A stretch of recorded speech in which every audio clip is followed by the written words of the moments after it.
ఉదయమున నా ప్రార్థన నీ సన్నిధిని సిద్ధము చేసి కాచియుందును. దావీదు మహారాజు తన జీవితంలో ప్రభువైన యెహోవా చేసినటువంటి మేలులను ఎప్పుడూ మర్చిపోలేదంట. దావీదు మహారాజు కష్టంలో ఉన్నప్పుడు, కన్నీళ్లలో ఉన్నప్పుడు, ఇరుకులలో ఉన్నప్పుడు, ఇబ్బందులలో ఉన్నప్పుడు ప్రభువైన యెహోవా ఆయనకు ఎటువంటి సహాయమును ఎలాగ చేస్తూ వచ్చినాడో ఆయన ప్రతి దినము దాన్ని జ్ఞాపకము చేసుకొని దేవుని సన్నిధిని ప్రార్థనను సిద్ధపరిచి ఉంచేవాడుగా ఉంటున్నాడంట. మనమును మన జీవితంలో దేవుడైన యెహోవా చేసినటువంటి గొప్ప పనులను, మహత్ కార్యములను ప్రతి ఒక్క ఆదివారం రోజున దేవుని ఎదుటకు వచ్చి, ప్రభువా నీవు నా జీవితంలో ఇలాంటి గొప్ప కార్యములను చేసినావు, ఇలాంటి మంచి కార్యములను చేసినావని చెప్పటి వారముగా ఉంటాము. కాబట్టి దేవుడు మనతో ముచ్చటించుటకు ఆయనకు ఎంతో ఇష్టమంట. ఆది అందు దేవుడు ఆదాము హవ్వలను ఆయన స్వరూపమందు నిర్మించి వారితో ప్రతిదినము ముచ్చటించుటకు ఆకాశం నుండి దిగి వచ్చినాడని మనకు ఆదికాండము గ్రంథంలో చెప్పబడుతుంది. కాబట్టి దేవుడు మనతో ముచ్చటించుటకు ఎంతో ఇష్టమంట.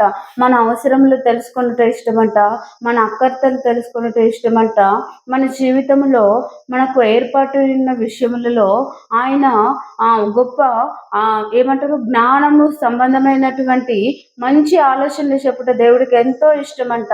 మన జీవితము దేవుడైన యెహోవా మార్గములో నడుచుట ప్రభువైన యెహోవాకి ఎంతో సంతోషకరముగా ఉంటుందన్నమాట.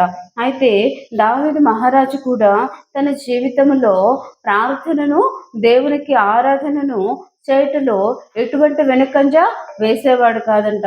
దినమునకు 3 మార్లు దావీదు మహారాజు దేవుడైన యెహోవాను ప్రేమించేవాడుగా, దేవుడైన యెహోవాని ప్రార్థించేవాడుగా, ఆరాధించేవాడుగా ఉంటూ ఉన్నాడు అనమాట.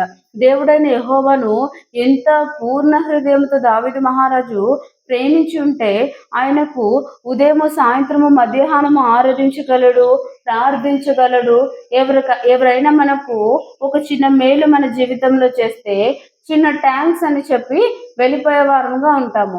మరి ఒక మారు కలిస్తే 2వ మారు థ్యాంక్స్ అని చెప్తాం, 3వ మారు కృతజ్ఞతలు తెలుపుతాం, కానీ హృదయపూర్వకంగా తెలుపుటకు ఇష్టపడము. ఎందుకంటే అయ్యో ఎప్పుడో నాకు సహాయం చేసినాడు కదా, ఇన్నిసార్లు నేను ఇతనికి కృతజ్ఞతా భావం తెలుపుట అవసరమా అనిపిస్తుంది మన హృదయమునకు.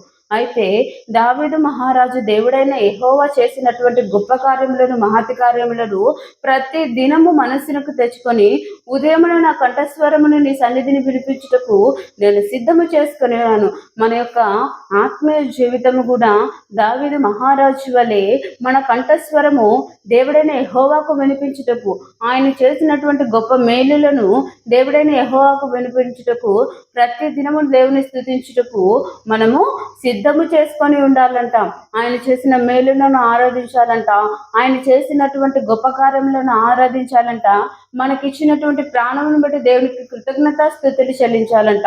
ఇలాగ దేవుని ఆరాధించటం వలన ప్రభువైన యెహోవా మన యందు ఎంతగానో సంతోషించి మన యొక్క ప్రతి క్రియలలోనూ దేవుడి పాలి భాగస్థుడై ఉండేవాడిగా ఉంటున్నాడు అనమాట. కాబట్టి ఇదిగో నేను వచ్చి మీ మధ్య నివాసము చేసేదను. దేవుడైన యెహోవా మన మధ్య నివాసము చేస్తే మన ఇంట్లో కరువు ఉండదు, కష్టం ఉండదు, ఇరుకు ఉండదు, ఇబ్బంది ఉండదు. దేవుడైన యెహోవా నివాసము చేసిన చోట అన్ని సమస్తమైనటువంటి మంచి కార్యములు జరిగేవిగా ఉంటూ ఉన్నాయి.